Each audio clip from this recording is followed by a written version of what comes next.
क्या UP police constable का 15 जुलाई को टेंडर आएगा या नहीं आएगा? इस चीज़ को लेकर हम लोग काफ़ी परेशान रहते हैं, हम डिमोटिवेट हो जाते हैं, क्योंकि किसी भी भर्ती का जब तक ऑनलाइन फॉर्म नहीं निकलता, नोटिफिकेशन नहीं आता, तब तक हम अपनी पढ़ाई छोड़ चुके होते हैं। तो आज हम ऐसा क्या करें कि हम मोटिवेट भी रहें और हमको फ़र्क भी नहीं पड़ना चाहिए कि 15 जुलाई को टेंडर आ रहा है या 30 जुलाई को आ रहा है या 15 अगस्त को आ रहा है। ठीक है, तो मैं आपको बता दूं, कल आपका 15 जुलाई है। ठीक है, कल तक आपको अच्छी न्यूज़ मिल जाती है तो ठीक है, नहीं तो पूरा जुलाई का महीना आपको करना पड़ेगा वेट, इंतज़ार।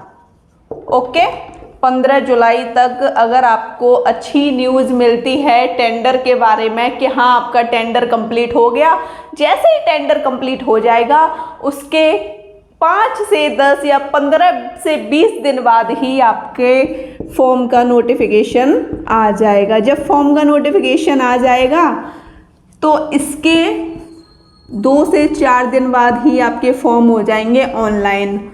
जब आपके फॉर्म ऑनलाइन होने लग जाएंगे तो आपको बिल्कुल भी टेंशन नहीं लेनी, फॉर्म ऑनलाइन हो रहे हैं आपके। ठीक है, फॉर्म आपके 2 से 4 दिन में फॉर्म ऑनलाइन होने लग जाएंगे। फिर रही बात एग्ज़ाम की कि एग्ज़ाम कब तक ये लोग करा लेंगे। मान लो आपके फॉर्म ऑनलाइन होने लग गए अगस्त के महीने में, तो आपको ज़्यादा समय नहीं मिलने वाला। कहीं आप सोच रहे हो कि अच्छे खासे 6 महीने मिल जाएंगे, ये सिर्फ आपकी सोच है।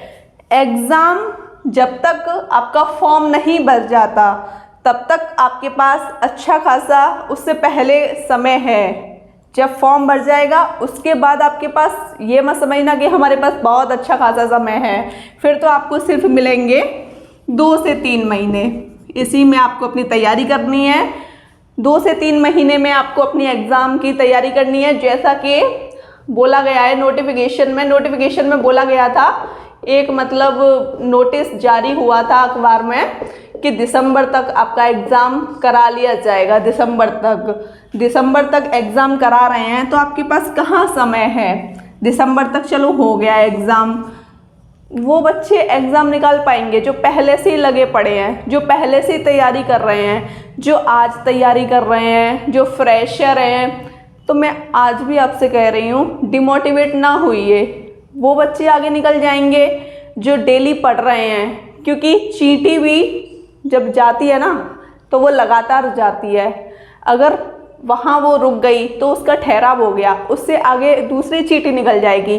तो ऐसे ही अगर कोई इंसान है वो लगातार कर रहा है प्रयास, और ये दूसरा इंसान है। ठीक है, अब ये इंसान कुछ दूरी पे जाके रुक गया और भले ये धीरे धीरे चल रहा है, ये बेचारा आराम कर रहा है, डिमोटिवेट हो गया है। ये जो धीरे धीरे चल रहा है ना, ये इसकी बराबरी पर कब आ जाएगा और ये इससे आगे कब निकल जाएगा आपको पता भी नहीं चलेगा।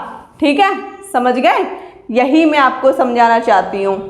फिर से समझ लीजिए, जैसे ये कोई इंसान है, ये प्रयास ये भी कर रहा है, मैं ये नहीं कहूँगी कि ये प्रयास नहीं कर रहा, ये भी अच्छा खासा प्रयास कर रहा है, ये लगातार चला है ना। बीच में ये डिमोटिवेट हो गया। जब ये डिमोटिवेट हो गया और ये एकदम फ्रेशर है, ये फ्रेशर बच्चा है, ये धीरे धीरे आ रहा है, धीरे धीरे, तो ये इसके बराबर आ जाएगा, क्योंकि ये डिमोटिवेट हो चुका है और अब इसका मन नहीं कर रहा कि ये पढ़ाई करे। ठीक है, ये सोच रहा है बेचारा कि जब फॉर्म आ जाएंगे तब हम पढ़ लेंगे। और ये जो धीरे धीरे चल रहा है, धीरे धीरे, ये कब इसके बराबर आ जाएगा और ये कब इससे आगे निकल जाएगा और ये कब एक सीट पा जाएगा, ये आपको भी नहीं पता चलेगा। इसी वजह से कह रही हूँ कि भाई आपने अपने आप को इतना समय दिया है तो आप 4 से 5 महीने और दे दीजिए।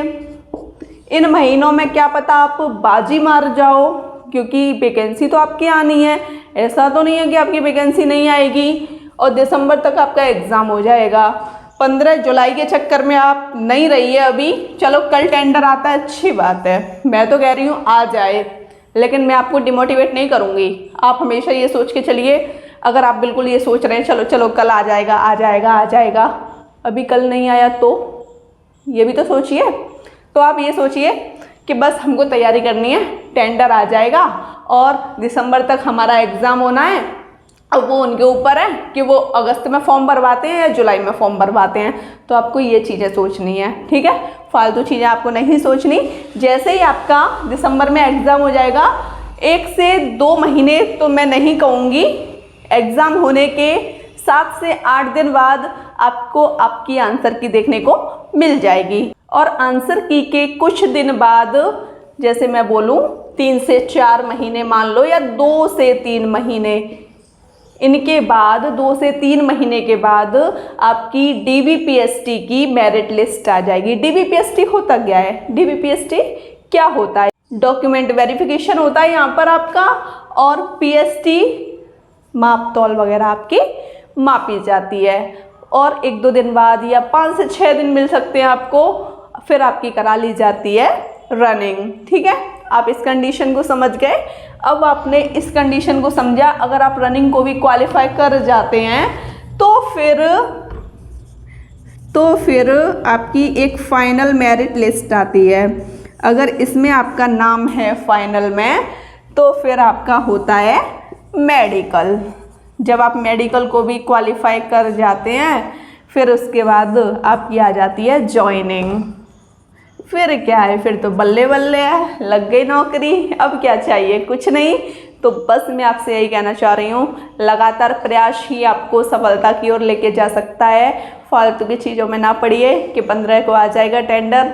ये भी तो सोचिए कि अगर नहीं आया तो मेरा विश्वास टूटेगा। जब मेरा विश्वास टूटेगा तो मैं डिमोटिवेट हो जाऊंगा या हो जाऊंगी।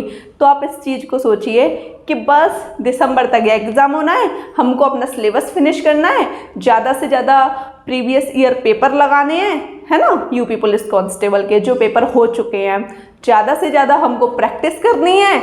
अगर आप इस चीज़ को सोचोगे ना, तो आपका सिलेक्शन कोई नहीं रोक पाएगा। मुझे पता है ना कि मेरे स्टूडेंट कैसे हैं, कितनी अच्छी तरीके से पढ़ते हैं, टॉप में हमेशा रहते हैं। तो आपकी कमज़ोरी मुझे पता है, और आप अपनी कमज़ोरी को इसको ना बनाइए कि 15 जुलाई लेके बैठे हैं, सुबह सो के उठ रहे हैं, किसी की वीडियो आ गई कि हाँ आ गया टेंडर, तो तुरंत आपको वो वीडियो देखनी है। भाई टेंडर आ गया, फिर उसको खोल के क्या मिलता है कि नहीं आया टेंडर, दिमाग खराब, डिमोटिवेट, चलो अब नहीं पढ़ते, नहीं आ रहा टेंडर। आप हमेशा इन चीज़ों को सोचोगे ना तो डिमोटिवेशन हमेशा होगा।